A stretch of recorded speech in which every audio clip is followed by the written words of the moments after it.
Well, when I was about 11 years old, one of my teachers took me to see Buddy Rich and his Killer Force Orchestra in the Forum Theater in Binghamton, New York. It's in the back row of the balcony.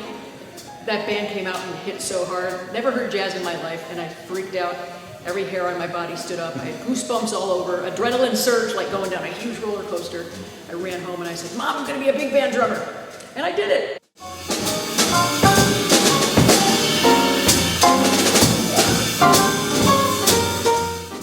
Well, the Philly jazz scene is insanely vibrant, and the history of the city is so profound in the history of jazz, period. But from the students, I teach at the University of the Arts, and just the students' activity with UArts and Temple and some of the other schools is adding that. What I like especially is it's adding that level of like the next generation is coming up, deeply rooted in the tradition, the Philly tradition, and then a broader spectrum of jazz tradition.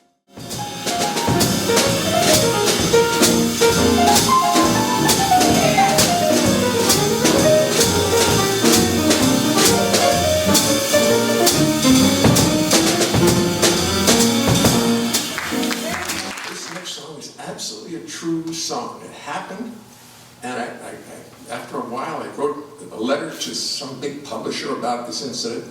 I said, I should write a song about this, once I got all the facts straight. Then I learned, if I want to write a song, write it out, write the story out. Not in poetry form, but write it out, and then turn it into a poem, and then turn it into music. So it's worked so far. So anyway,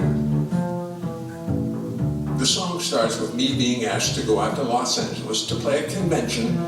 Just me and the bass. A convention. Me and the bass. How much money do you want, Mr. Leonhart?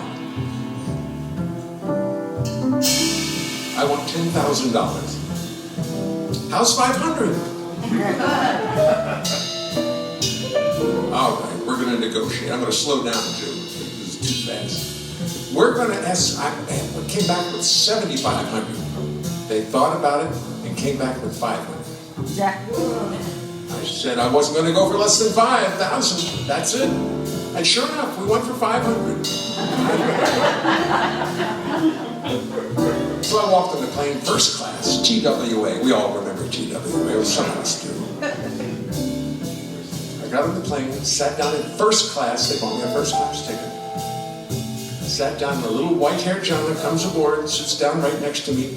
And the first class is buzzing. They're agog at who's sitting next to me. Like my pal or something. But sitting right next to me in first class. True story. Take my seat aboard the plane. And what is this I see? Leonard Bernstein comes aboard and sits right next to me. First class New York to LA, some things just work out right. I'll be sitting next to Leonard Bernstein this whole flight. Maybe I should just act like I do not recognize him. Be real cool, do my best not to antagonize him.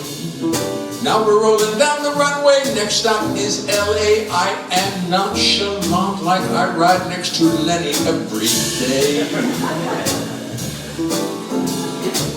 Naturally I turn to him against my own advice. Introduce myself and find that Lenny's very nice. Soon we start to chat and drink, we talk about our lives.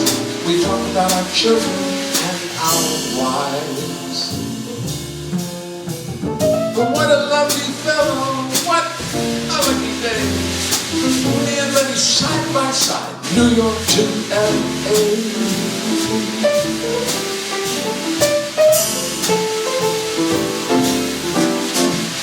So we're sitting, chatting, talking like the best of pals. Talking music, life, and art, death, canals. Now he's interrupting me, but really that's okay. Cause he's a lovely fellow and he's got a lot to say. I recite some songs I wrote, he recites them back.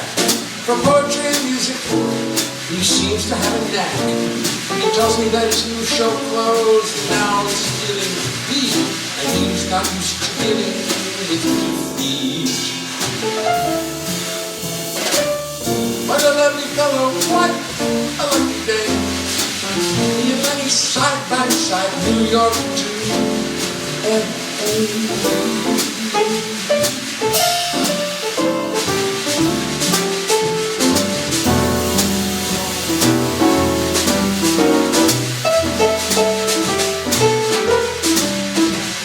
does the London Times crossword 10 minutes on his through. He does the puzzle with his pen. I do not have a clue. What an intellectual, but a warm and friendly guy. We talk about the world below as we sail through the sky. Finally I feel the airplane starting to descend, and I know this lovely day is coming to an end. Put our treasure sheet bags up just like you're supposed to do. Laugh with my friend upon a cheek. What a lovely fellow, what a lovely day. Me and Lenny side by side, New York to LA. What a lovely fellow, really I must say. I've not heard from Lenny since I left him in LA. Not a blessed word from Lenny since I left him in LA.